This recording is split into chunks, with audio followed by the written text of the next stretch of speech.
Menanggapi laporan masyarakat terkait maraknya pelaku premanisme, aparat Polsek Koja, Jakarta Utara, Rabu siang menggelar operasi kejahatan jalanan hingga juru parkir liar di wilayah Koja.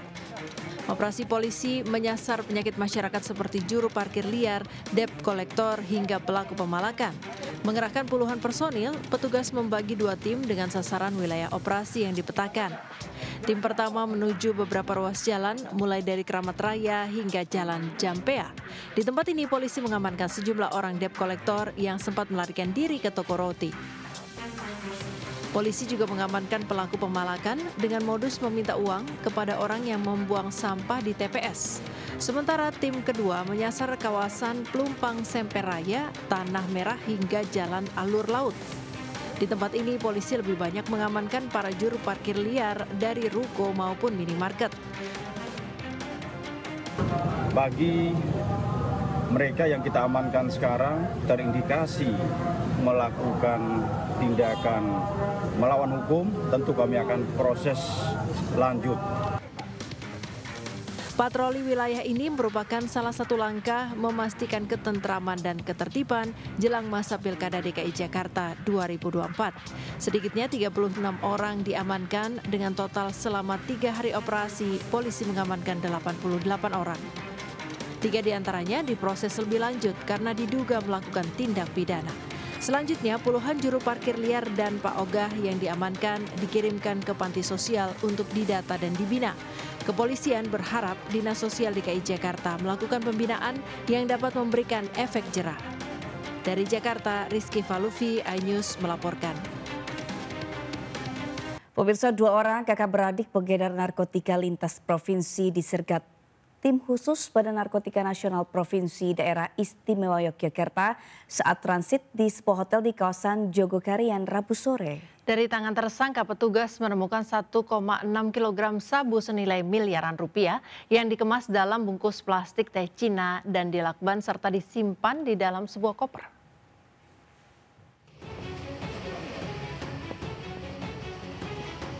Beginilah suasana penyergapan terhadap 2 orang kakak beradik pengedar narkotika oleh tim khusus BNNP Yogyakarta di sebuah hotel di kawasan Jogokarian Rabu sore. Saat membuka paksa pintu kamar hotel, petugas bersenjata api ini mendapati tersangka B dan M, warga Medan, Sumatera Utara, sedang menunggu seseorang untuk melakukan transaksi. Saat dilakukan penggeledahan, petugas mendapatkan 1 buah koper warna hitam berisi barang bukti sabu-sabu sebanyak 1,6 kg senilai 2,2 miliar rupiah.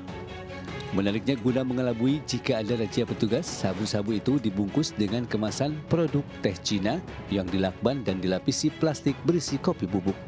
Selanjutnya, narkotika tersebut disimpan di dalam celana dan ditaruh di dalam koper traveling. Berdasarkan pengakuan kedua tersangka, sabu-sabu itu dibawa dari Medan, Sumatera Utara dengan tujuan diedarkan ke Solo, Jawa Tengah. Kedua tersangka ini mendapat perintah atau orderan dari salah satu pengendali yang menurut keterangan tersangka berada di salah satu lapas di daerah Sumatera. Yang kita sita adalah 1.600 gram atau 1,6 kilo. Kedua tersangka kemudian digelandang ke kantor BNNP Yogyakarta untuk menjalani proses penyidikan lebih lanjut.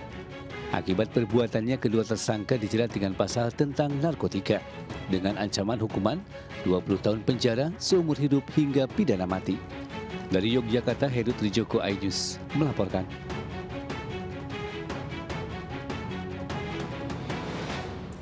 Terlilit hutang dan tunggakan uang sekolah anak, pasangan suami istri petugas kebersihan nekat menjual sabu. Keduanya ditangkap saat menunggu pembeli di Stadion Sri Maharaja Batu, Tebo Tengah, Jambi.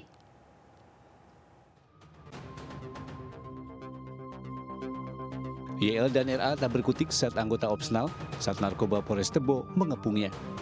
Sempat berusaha kabur, pasangan suami istri warga Purwodadi, Kelurahan Tebing Tinggi, Kabupaten Tebo, Jambi ini akhirnya dibekuk saat terjebak di jalan buntu. Keduanya ditangkap berikut barang bukti 15 paket kecil sabu siap edar dan uang Rp600.000 hasil penjualan narkoba. Penangkapan pasuti penjual narkoba ini dilakukan menanggapi informasi masyarakat yang resah melihat kedua tersangka melakukan transaksi narkoba di sekitar stasiun SMB Tebo Tengah. Berbekal informasi tersebut, polisi membekuk pasutri penjual narkoba ini yang tengah menunggu pembeli. Tersangka mengaku nekat menjual narkoba untuk membayar hutang dan uang sekolah anak.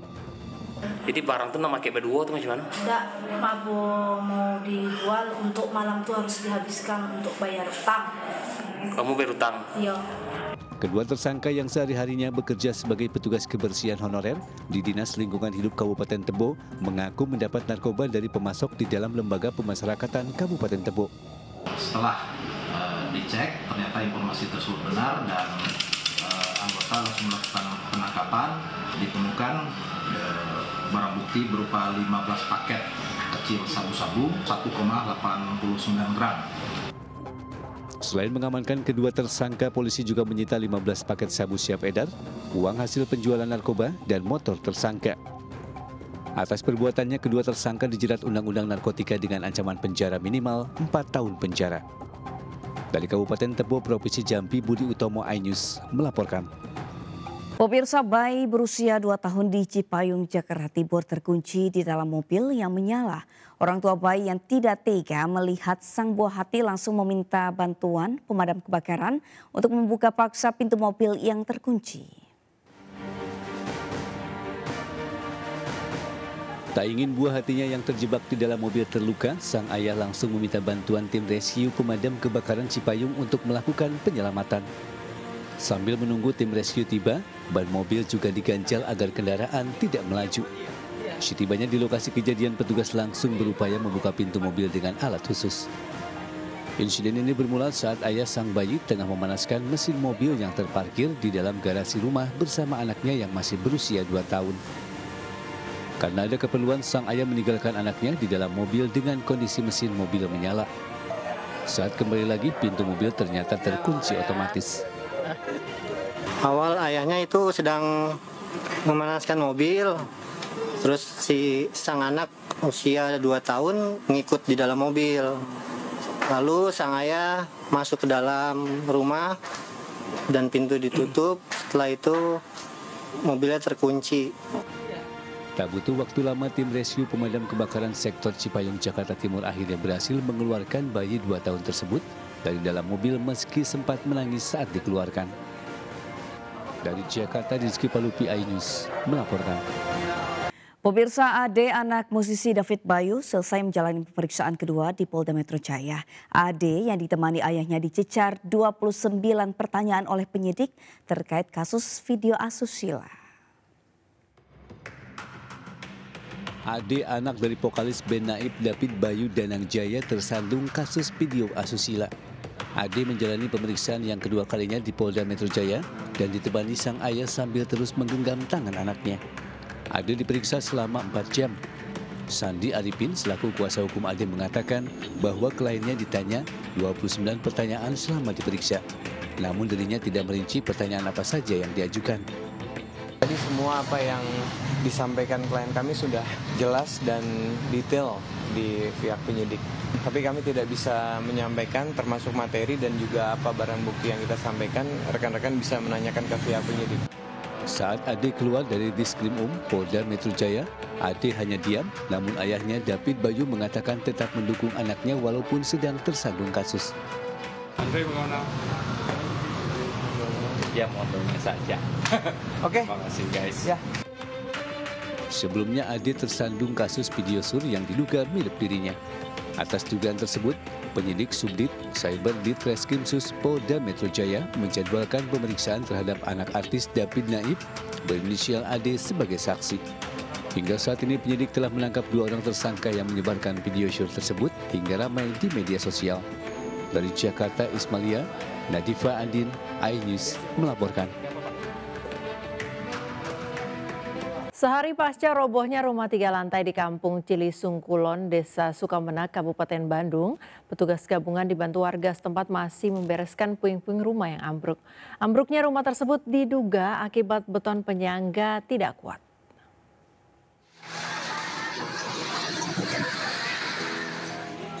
Beginilah kondisi rumah 3 lantai milik Bapak Cecek Sudrajat, 75 tahun, yang diduga hancur akibat beton penahan bangunan tak kuat menopang bobot bangunan di Kampung Cilisung Kulon, Desa Sukamenak, Kecamatan Margahayu, Kabupaten Bandung. Nampak petugas gabungan dibantu warga setempat masih membereskan puing-puing reruntuhan bangunan rumah.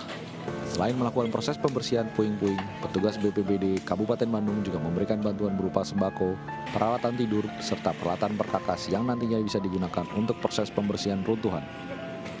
Keluarga korban juga berterima kasih karena telah diberikan bantuan dari pemerintah daerah. Harapannya ada bantuan dari pemerintah setempat atau dari kecamatan atau kabupaten untuk meringankan beban kita lah yang sedang diuji sama Allah Subhanahu wa Ta'ala. Kan recovery, penanganan darurat di lapangan sampai dengan saat ini, hari ini di desa Sukamenak. Ya. Ada berapa personil Pak yang diturunkan dari BPBD sendiri? Kita untuk hari ini diturunkan ada dari BPBD sendiri ada 6 personil diturunkan ke sini dibantu dengan TNI. Hingga kini, pihak BPBD Kabupaten Bandung belum bisa memastikan apa penyebab dari robohnya rumah 3 lantai ini. Keluarga pun berharap adanya bantuan lain berupa material untuk membangun kembali rumah yang ambruk. Dari Kabupaten Bandung, Jawa Barat, Yuan Pangestu, iNews melaporkan. Pemirsa, PT MNC Capital Indonesia Tbk BCAP menandatangani nota kesepahaman kerjasama dengan PT Bank Pembangunan Daerah Jawa Barat dan Banten Tbk atau Bank BJB. Kerjasama ini untuk meningkatkan aspek layanan produk dan digitalisasi menuju inklusi keuangan digital Indonesia.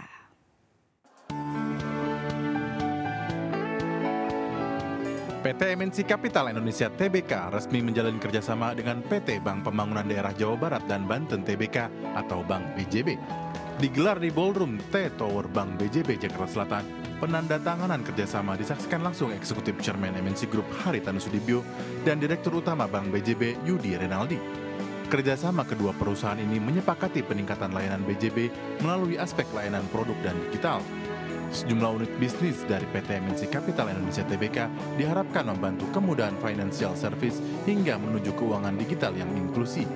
Dan unit-unit yang kita kerjasamakan di antara lain adalah digital payment kita dan bill aggregator, ada Motion Pay dan Flash Mobile, di mana nanti produk-produk dari Motion Pay dan Flash Mobile ini akan memperkuat digitalisasi ekosistemnya dari DG, dari aplikasi digital bankingnya daripada Bank BJB. Jadi kalau tadi teman-teman perhatiin yang ditandatangan itu ada 2, yang tentunya pertama adalah MOU terkait layanan dan produk, dan yang kedua terkait digitalisasi, yang mudah-mudahan ini dapat membantu meningkatkan layanan Bank BJB kepada para mitranya. Eksekutif Chairman MNC Group Haritanu Sudibyo optimis kerjasama ini akan terus berkembang di masa yang akan datang ke segala lini.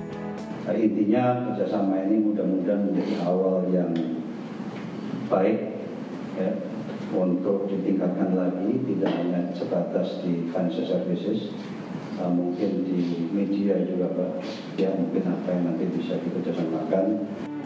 PT MNC Capital Indonesia Tbk akan terus aktif menjajaki kolaborasi dengan produk digital unggulan untuk mengembangkan ekosistem perbankan yang terdepan. Dari Jakarta, Esra Ambarita, Fakih Satrio, iNews melaporkan. Pemirsa, 2 orang pelaku pemukulan terhadap 2 orang anggota Polantas di kawasan Bypass, Pampangan, Kota Padang berhasil dibekuk. Aksi pemukulan tersebut terjadi saat adanya blokade jalan raya oleh warga karena tidak terima ada pengendara yang jatuh saat menghindari razia lalu lintas di kawasan tersebut.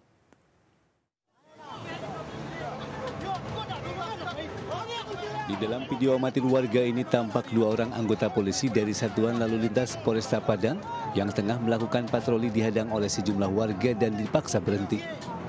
Bahkan kunci motor anggota Polantas tersebut diambil paksa dan terjadi aksi pemukulan di bagian kepala petugas yang mengenakan helm tersebut. Aksi pengepungan dan pemukulan ini terjadi usai salah seorang pengendara terjatuh dari motornya lantaran kaget dan berusaha menghindari razia lalu lintas karena tidak menggunakan helm dan berada di jalur berlawanan arah. Namun warga mengira korban jatuh karena dipepet dan ditendang oleh petugas sehingga memancing kemarahan warga dan menimbulkan insiden pemukulan tersebut. 2 orang pelaku pemukulan dan pelaku provokasi tersebut diamankan di daerah Pengambiran, Klubek dan dibawa ke Mapolres Padang untuk dimintai keterangan. Saat ini kedua pelaku masih diperiksa di Mapolresta Padang guna mempertanggungjawabkan perbuatannya sesuai dengan undang-undang yang berlaku. Setelah dilakukan penangkapan atau kepada yang memukul tersebut diambil keterangan bahwa mereka juga ternyata tidak mengetahui ada kejadian tersebut. Dari Padang, Sumatera Barat, Budi Sunandar, iNews melaporkan. Petugas Subdit Tipiter Krimsus Polda Lampung menggerebek sebuah rumah yang dijadikan tempat penampungan benih lobster di Kabupaten Pesisir Barat Lampung. Dalam penggerebekan ini, polisi menangkap 2 orang tersangka dan menyita 7.000 benih lobster bernilai miliaran rupiah.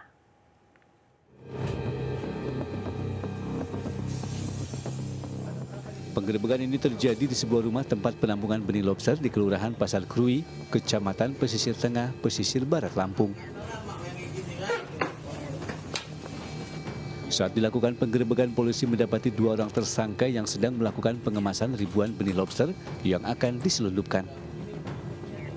Total sebanyak 7.500 bibit lobster dengan nilai 1,1 miliar rupiah disita polisi. Terungkapnya kasus ini berawal adanya informasi terkait maraknya perdagangan gelap benih lobster di wilayah Pesisir Tengah, Pesisir Barat Lampung. Dari hasil pemeriksaan, kedua tersangka terbukti melakukan perdagangan gelap benih lobster yang akan diselundupkan keluar wilayah Provinsi Lampung. Berdasarkan informasi tersebut, anggota kami melakukan penyelidikan dan berhasil mengamankan 2 orang pelaku yang diduga melakukan penangkapan dan penjualan benih lobster ini ke luar wilayah Lampung. Usai melakukan penangkapan terhadap kedua tersangka, polisi bersama dengan petugas Dinas Kelautan dan Perikanan melepas liarkan kembali ribuan benih lobster ke habitatnya. Kedua tersangka dijerat dengan Undang-Undang Perikanan dengan ancaman pidana 10 tahun kurungan penjara. Dari Bandar Lampung, Andreas Apandi, iNews melaporkan. Ya pemirsa, jelang upacara 17 Agustus 2024 di Ibu Kota Nusantara, permintaan jasa rental mobil di Kota Balikpapan, Kalimantan Timur meningkat drastis. Tingginya permintaan jasa rental mobil membuat harga jasa rental mobil meningkat hingga 100% dibandingkan hari normal.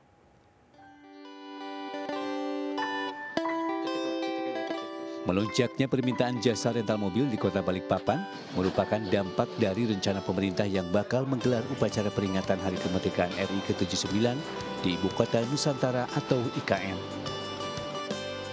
Rencana upacara 17 Agustus di IKN ini membuat para pengusaha jasa rental mobil ketiban rezeki dadakan. Tingginya permintaan jasa rental mobil juga membuat para pengusaha jasa rental kewalahan. Hampir dipastikan stok mobil di jasa rental telah terpesan nyaris 100%. Tingginya permintaan jasa rental mobil jelang upacara 17 Agustus di IKN juga berdampak meningkatnya harga sewa mobil, terutama selama periode bulan Agustus 2024. Lonjakan harga sewa mobil di Kota Balikpapan ini bahkan mencapai 100% dibandingkan hari normal. Sebagai contoh, untuk 1 unit mobil jenis Land Cruiser, keluaran tahun 2024 yang saat ini telah terpesan oleh Presiden Joko Widodo. Jika di hari normal, harga sewanya hanya 15 juta per hari. Namun di momen Hari Kemerdekaan RI ke-79 ini melonjak mencapai 35 juta rupiah per hari. Kebutuhan unit sangat pesat ya, apalagi karena sekarang menjelang acara 17 Agustusan, unit-unit kami itu rata-rata dari total unit 90% sudah terbooking semua untuk acara 17 Agustusan. Pemesan jasa mobil untuk upacara 17 Agustus 2024 nanti berasal dari berbagai kalangan, mulai dari Sekretariat Presiden, lembaga kementerian hingga kalangan swasta. Dari Balikpapan, Kalimantan Timur, Mukmin Ajis, iNews melaporkan. Presiden Joko Widodo meresmikan pabrik PT Indonesia PTR Energi Material di kawasan industri Kendal, Jawa Tengah. Pabrik ini merupakan pabrik anoda baterai litium ion terbesar kedua di dunia dengan capaian kapasitas produksi hingga 80.000 ton per tahun. Presiden RI Joko Widodo bersama para Menteri Kabinet Indonesia Maju meresmikan pabrik PT Indonesia BTR Energi Material di Kendal, Jawa Tengah. Pembangunan pabrik tahap pertama dirampungkan dalam waktu 10 bulan saja sebagai kelanjutan perjanjian dengan Beijing, Cina pada Oktober 2023 tentang pelaksanaan investasi di Indonesia. Dalam kesempatan ini, Presiden Jokowi berpendapat bahwa negara cepat akan mengalahkan negara yang lambat dan baginya Indonesia sudah menjadi negara cepat. Saya sangat menghargai kecepatan pembangunan pabrik ini, baru 10 bulan yang lalu kita tanda tangan di Beijing, tahu-tahu pabriknya sudah jadi. Ini yang namanya kecepatan. Dan bolak-balik saya sampaikan, negara yang cepat akan mengalahkan negara yang lambat. Dan kita sekarang sudah menjadi negara yang cepat. Selain meresmikan pabrik, Presiden Jokowi beserta rombongan juga meninjau pabrik dan produksi anoda baterai litium. Dari Kendal, Jawa Tengah, Rizky Julianto, iNews melaporkan.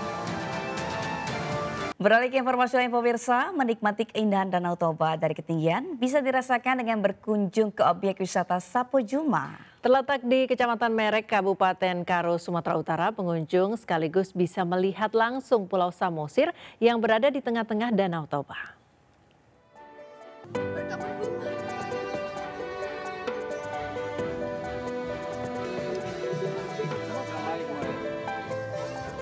Sapo Juma, salah satu lokasi wisata yang berada di Kecamatan Merek, Kabupaten Karo, Sumatera Utara ini menjadi salah satu lokasi yang banyak dikunjungi wisatawan yang hendak berwisata ke Danau Toba.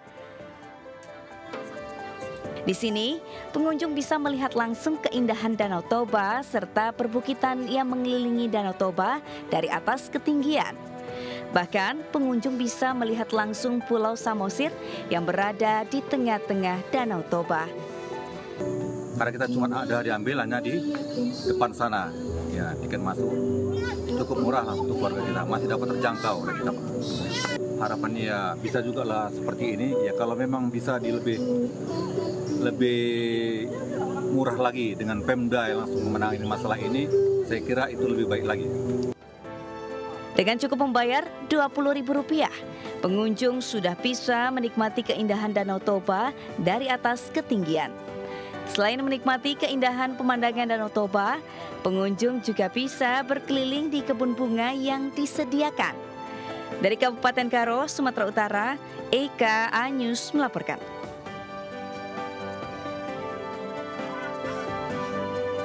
Pemirsa, ajang apresiasi kreasi Indonesia 2024 kembali digelar di Kota Batam, Provinsi Kepulauan Riau. Event ini untuk mendukung serta mendorong para pelaku ekonomi kreatif meningkatkan kualitas produk agar mampu menembus pasar ekspor.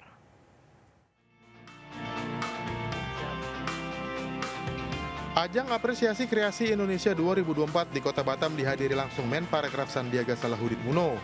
Bertempat di Mall Batam Center, Sandiaga langsung menyambangi satu persatu booth pameran yang menampilkan beragam produk ekonomi kreatif khas Kota Batam. Pada kesempatan ini, Menparekraf juga memberikan motivasi dan arahan pada pelaku ekraf agar terus berinovasi serta membangun jejaring dan basis data sebagai sarana publikasi dan promosi untuk memperluas pasar. Saya sangat bahagia karena mendengar langsung untuk beberapa peserta AKI 2024 Tanjung Pinang ini berkat keputusan memindahkan acara ini ke Batam langsung mendapat order dari mancanegara. Apresiasi Kreasi Indonesia merupakan program pengembangan ekonomi kreatif melalui peningkatan kapasitas dan pameran kepada pelaku ekonomi kreatif. Dari Batam, Kepulauan Riau, Gusti Yonosa, iNews melaporkan. Kegiatan sosial berupa bantuan bagi penyintas gempa bumi di Cianjur, Jawa Barat terus dilakukan oleh sebuah perusahaan jasa keuangan terkemuka di Indonesia dari tahun 2022 lalu. Kali ini perusahaan jasa keuangan ini mendirikan perpustakaan desa untuk memenuhi kebutuhan masyarakat. Sejak dibangun pada akhir tahun 2023, perpustakaan desa di Kampung Barukaso, Desa Sukamulya, Kecamatan Cugenang, Cianjur, Jawa Barat, kini siap untuk digunakan oleh warga masyarakat. Gedung perpustakaan desa diresmikan oleh Nuranisa Putri Maharani, Head of Community Investment Prudential Indonesia, Rabu siang. Pembangunan perpustakaan desa dilakukan dengan kolaborasi Prudential Indonesia, Posko Jenggal, dan warga masyarakat. Prudential Indonesia juga memberikan fasilitas untuk mengisi perpustakaan desa seperti buku-buku dan alat kesenian tradisional. Ini adalah perpustakaan yang kami bangun bersama-sama. Nah, ini juga melibatkan masyarakat, melibatkan para volunteers kami, bahkan melibatkan juga volunteers dari 15 negara. Jadi kita harapkan ke depan ini kerjasama itu tuh lebih baik lagi dan mudah-mudahan bergunalah untuk masyarakat Indonesia yang terdampak gempa. Saya mengucapkan terima kasih ke Perpejunggala dan Prudensial yang dari luar negeri, mudah-mudahan yang membantu siapa aja yang donatur ke Desa Sukamulya itu mudah-mudahan dibantu rezekinya juga. Perpustakaan desa diharapkan dapat digunakan dan dimanfaatkan sebaik mungkin oleh warga. Dari Cianjur, Jawa Barat, Muhammad Andi Isyan, iNews melaporkan. Nah, Friska, ini ada rekomendasi bagi pemirsa yang penyuka hidangan laut, rasanya wajib mencicipi menu unik dari pesisir pantai selatan Gunung Kidul, namanya Usal Kemangi. Kuliner berbahan dasar sejenis keong laut ini disajikan dengan cita rasa khas pedas dan asam. Sejenis keong laut yang menjadi bahan utama menu andalan salah satu kedai makan di kawasan pesisir Gunung Kidul, daerah istimewa Yogyakarta. Kuliner usal kemangi diolah dengan cara sederhana. Usal yang sudah dikeluarkan dari cangkangnya dipotong menyerupai dadu. Setelah itu disiapkan bumbu-bumbu seperti kemangi, jeruk nipis, bawang bombay, bawang merah, bawang putih, cabai, dan tomat. Bumbu yang sudah dihaluskan ditumis bersama bawang bombay hingga wangi. Setelah itu, masukkan usal. Aduk rata hingga bumbu meresap. Dan terakhir, tambahkan daun kemangi dan masak hingga layu dan matang. Untuk mengimbangi kandungan kolesterol dari kuliner usal kemangi, pengunjung bisa menikmati minuman wedang mengkudu. Usalnya ini langsung diambil dari Laut Gunung Kidul. Jadi kayak menambah daya tarik untuk kita menikmati, terus dihidangkan di tepi pantai sini. Cara masaknya, usal dicuci bersih, jangan dikeluarkan dari cangkangnya. Karena apa? Karena diambil aromanya. Jadi usal itu kalau kita rebus mengeluarkan aroma yang sangat menggugah selera. Menikmati usal kemangi dan wedang mengkudu semakin nikmat, ditemani pemandangan indah pesisir pantai selatan Gunung Kidul. Dari Gunung Kidul, Taufik Nur Cahyanto, iNews melaporkan. Nah, pemirsa, bagi Anda pecinta kuliner, ada rekomendasi tempat kulineran yakni di pasar modern yang ada di kawasan Bintaro, Tangerang Selatan. Mulai dari kuliner tradisional hingga mancanegara tersedia di pasar ini, seperti mie Hongkong halal dan juga kue ala Prancis. Seperti apa? Berikut liputannya. Wilayah Tangerang.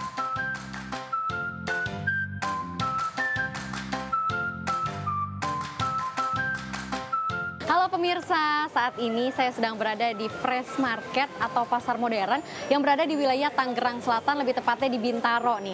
Dan saya mau mengajak Anda untuk sedikit melihat kira-kira jajanan dan juga kuliner apa aja yang ada di sini. Dan saya hari ini sudah berada di depan tempat makan mie bakmi, yaitu adalah si Bakong. Ini adalah menu pertama yang mau saya coba. Kalau gitu ikuti saya.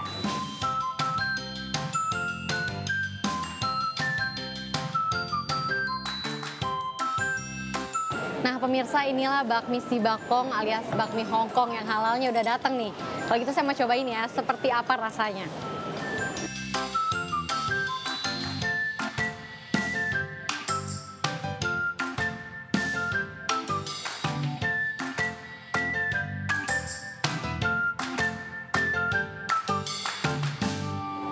Nah pemirsa, rasanya tuh gurih manis dan juga di sini walaupun nggak ada kuahnya nih, cuma nggak kerasa jadi keras gitu dan tetap kenyal mie-nya.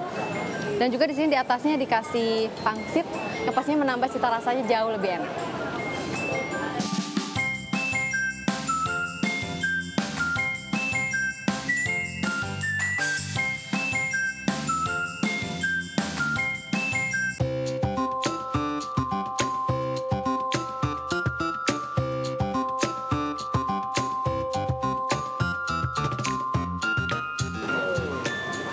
Wah, nah pemirsa, tadi kan saya udah makan berat nih mie Bakong. Nah sekarang saya mau mengajak Anda untuk makan dessert ala Perancis nih. Seperti apa? Yuk ikuti saya ke dalam.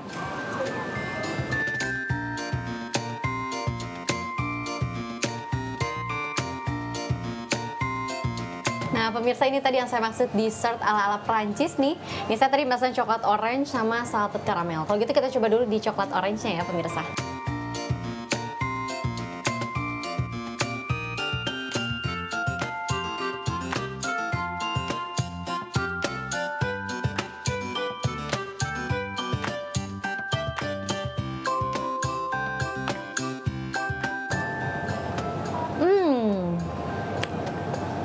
Nah pemirsa, tadi aku udah cobain yang coklat orange sama salted caramel. Untuk yang coklat orange ini tuh kayak brownies dingin gitu ya. Dan dalamnya tuh dia ada orange-nya, jadi nggak begitu, jadi manis tapi nggak enak gitu. Dan untuk yang salted caramelnya nih menurut aku ini mirip banget sama ice cream. Jadi dua-duanya enak banget. Dari Tangerang, Aulina Iyasya dan Ibadadi, Ainis melaporkan.